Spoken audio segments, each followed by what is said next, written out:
Today is supposed to be the start of our honeymoon, right? Why did you tear up my passport? Just as we finished packing and were about to leave, my husband, in a seemingly crazy move, forcefully tore my passport.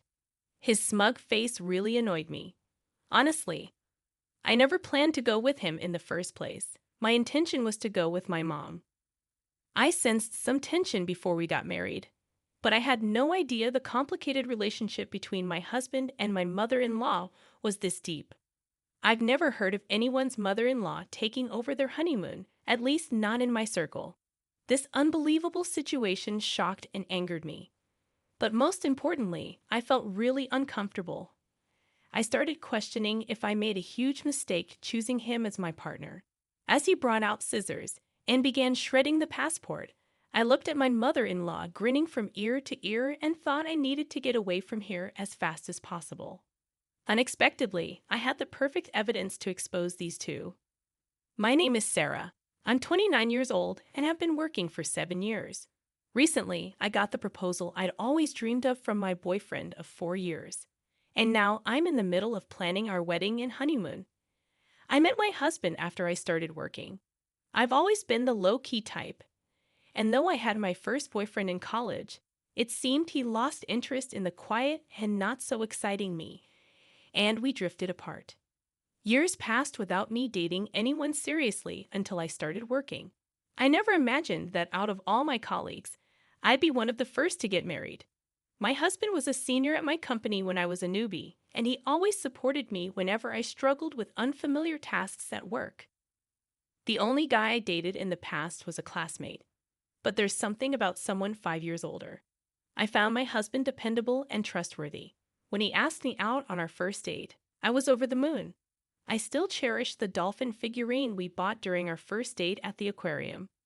When he said he wanted to date with marriage in mind, I felt like I was on cloud 9. We went on many dates, and he proposed to me at the same aquarium where we had our first date. Can I really be this happy? That night, I was so thrilled that I couldn't sleep, and I still remember that feeling. With my head still in the clouds, we quickly decided to visit his parents' home the following week. However, it was during this time that I began to feel uneasy about the idea of getting married.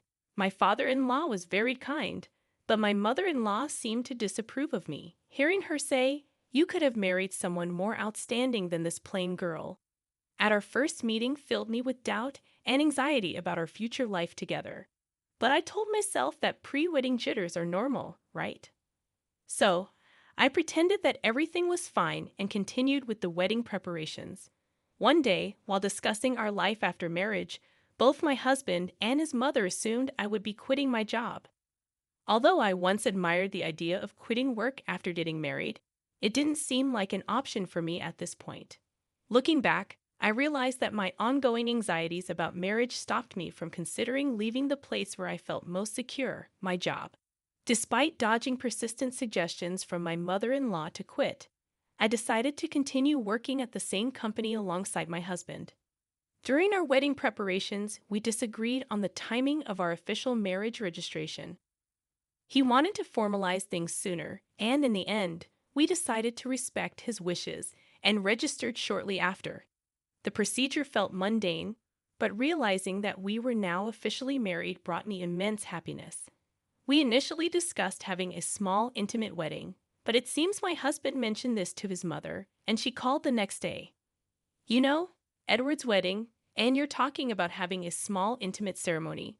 Please don't just say whatever you want. The wedding needs to be grand. I'll make sure it's fitting for Edward.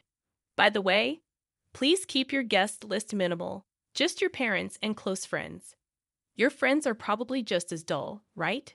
They'd make the wedding feel so gloomy and ruin everything." I found myself bombarded with opinions about the venue and the guest list. It was infuriating that she felt she had the right to dictate so much.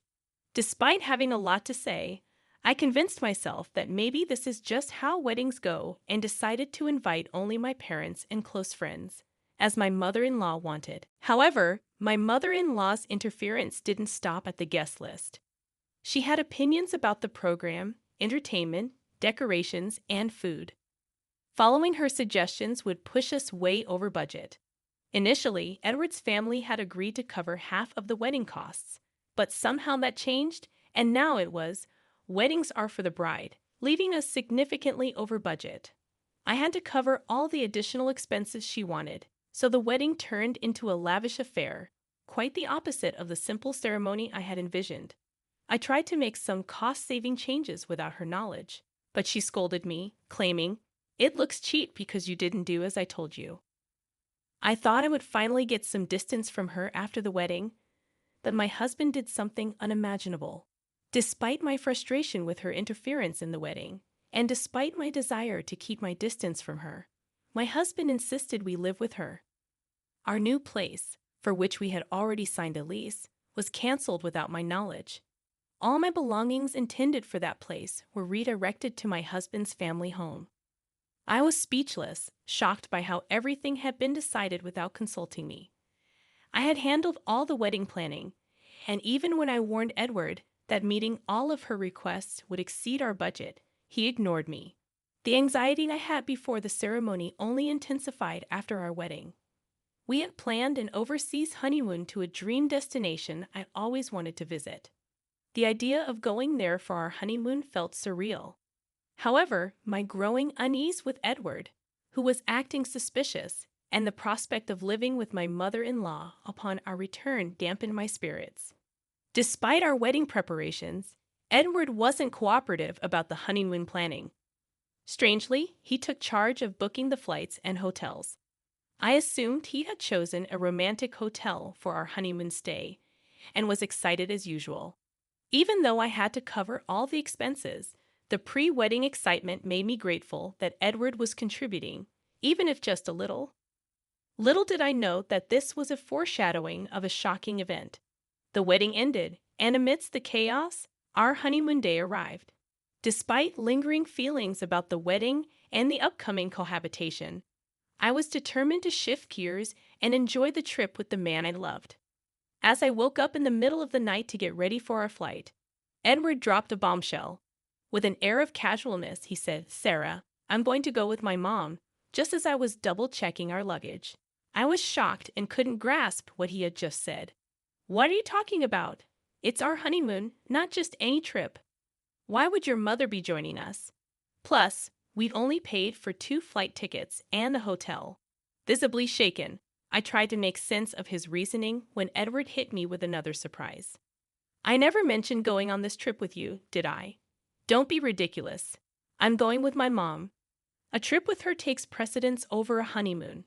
It's a gratitude trip for all she's done for me. You stay here and prepare the house by cleaning every nook and cranny." With that, Edward forcibly tore apart my passport that I had entrusted to him.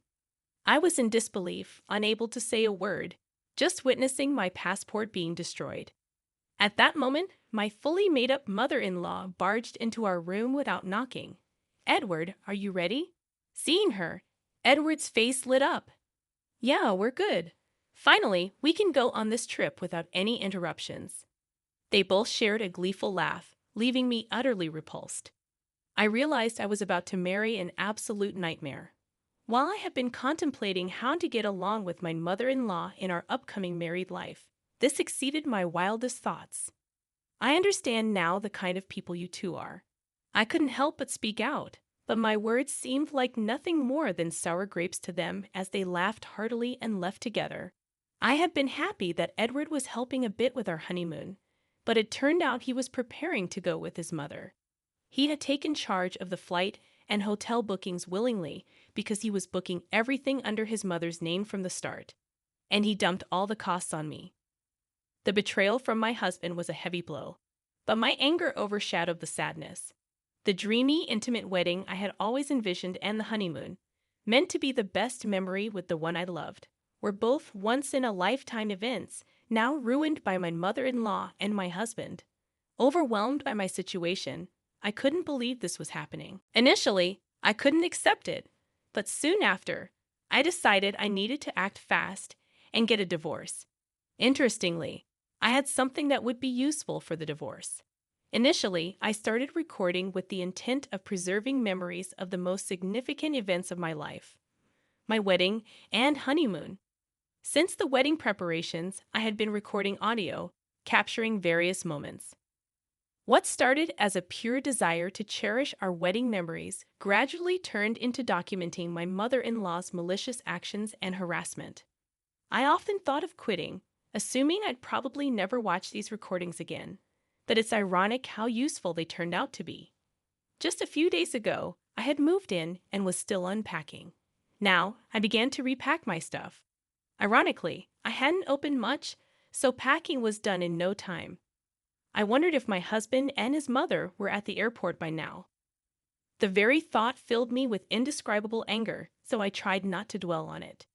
Despite only being there for a few days, I wanted to erase any trace of my presence in that house, so I cleaned thoroughly. While cleaning the living room, I stumbled upon something shocking. It was evidence that my husband was embezzling money from his company.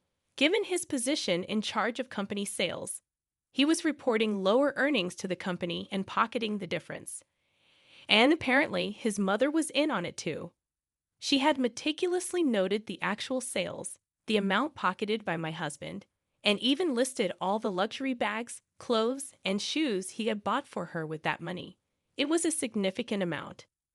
Leaving such a diary in plain sight in the living room, I really couldn't fathom what they were thinking. Discovering my husband's misdeeds, I was horrified, realizing the gravity of the situation. For a moment, I wondered if working at the same company could somehow smooth things over. But then I thought, why should I help someone who ditched me for a honeymoon with his mother? I headed to the company with evidence of embezzlement. Though they were supposed to be on their honeymoon, having both taken paid leave, my colleagues were shocked to see the very person in the office. Everyone was asking, what happened? Weren't you on your honeymoon? No longer feeling the need to hide anything, I told them that my husband and my mother-in-law had gone on the honeymoon instead, that my passport was torn up, and that I had paid for the entire honeymoon. My colleagues, superiors, and boss were shocked and angry at my husband. I expressed my gratitude to my concerned colleagues and headed towards the executive area of the company. Unbeknownst to my colleagues, husband, and mother-in-law, one of the top executives in this company is my uncle. I intentionally kept this fact hidden to avoid any perception that I got the job through connections. I applied to the company without disclosing my relation to my uncle and earned the position based on my own merit. Since my uncle doesn't handle human resources, I reached out to him before the orientation and requested that he keep our relationship confidential at work. Despite his surprise, he praised my efforts and assured me that our interactions would be like any other executive and employee. My uncle, who doesn't have children of his own, has treated me with affection since I was a child. Until elementary school, my sisters and I went on several trips with just my uncle. During my childhood, I would sneakily ask my uncle to buy things for me, leading to scoldings from my parents. That's how much he adored me. Since joining the company, our work areas have been entirely separate, and after briefly exchanging smiles during the orientation, we haven't met. I knocked on my uncle's office, explained the situation to his secretary, and was granted entry. My uncle greeted me with a beaming smile, but quickly turned somber. "Why are you here? Weren't you supposed to be on your honeymoon?" Seeing my dear uncle's familiar, kind face, I was overwhelmed with emotion and burst into tears. Through my sobs, I recounted everything that had happened, and he became visibly enraged. It was a side of him I had never seen before. Of course, I shared the details of my husband's embezzlement and handed over the evidence. My uncle pledged to convene a board meeting immediately to address my husband's actions. Then he asked, "What are you going to do today?" "Head back home." I nodded, and he said, "Well, before you do that, let's grab some good food. I'll drop you off at home afterward." Despite the incredible betrayal of having my honeymoon taken over by my mother-in-law, I felt genuinely grateful, knowing there were still warm-hearted people in my life who cared for me. A week later, when my husband and his mother returned from what was supposed to be our honeymoon, I received an immediate call. My husband was furious that I hadn't picked them up from the airport and hadn't cleaned the house as instructed. he ranted about my whereabouts. I already had a top-notch divorce lawyer recommended by my uncle and parents, and the process was in motion. Without giving my husband a chance to speak, I said, "You too sure are loud and annoying.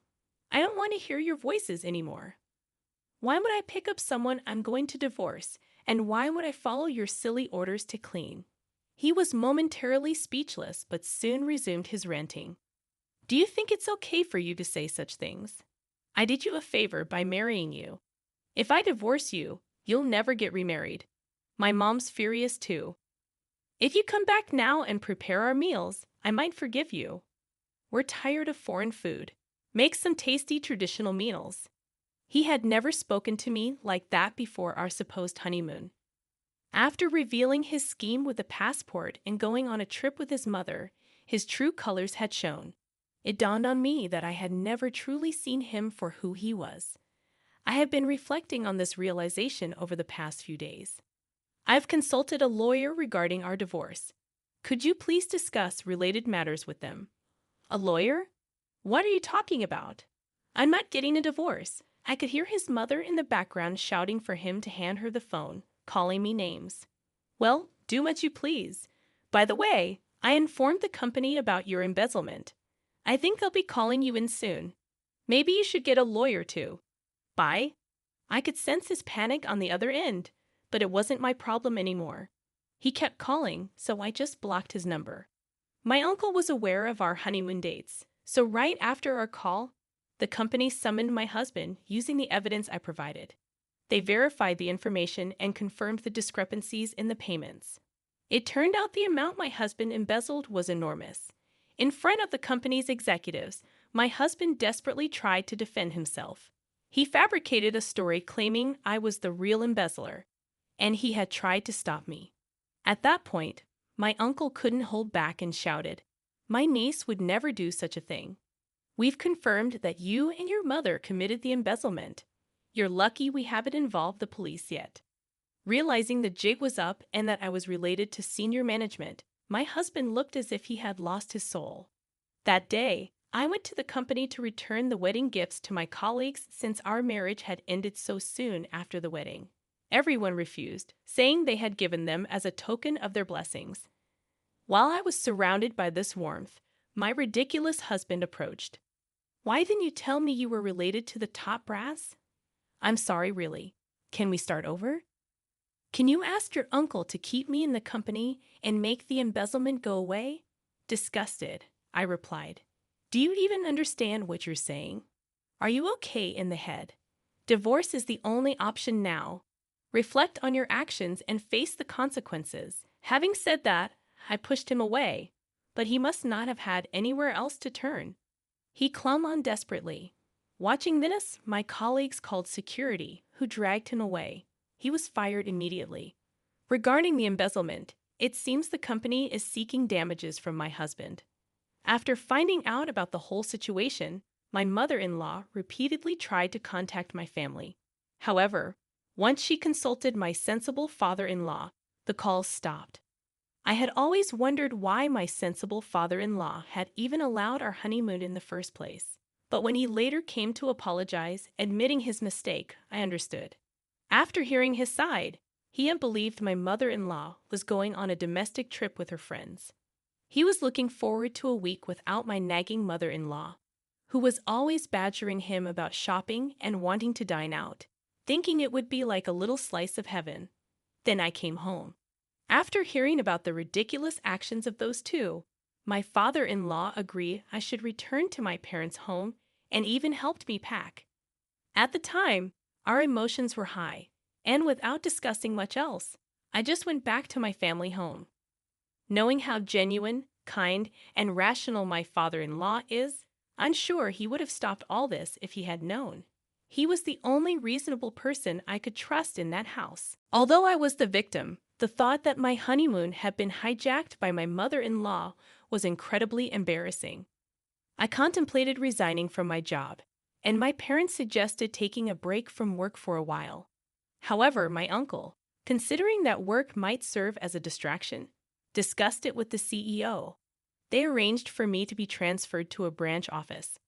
The divorce process with my husband went surprisingly smoothly, thanks to an excellent lawyer. Later, I discovered my father in law's involvement. When planning our wedding and discussing expenses, it turned out my husband had almost no savings.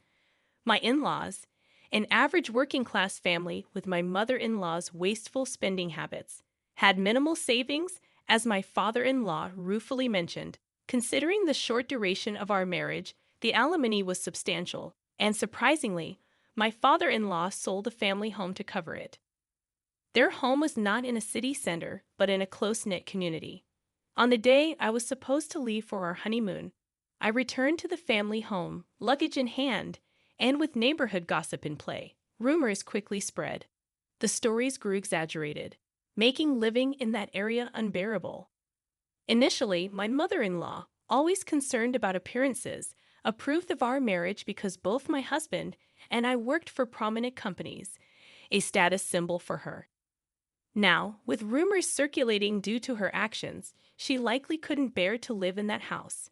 My father-in-law probably also felt responsible for covering the damages from my husband's embezzlement.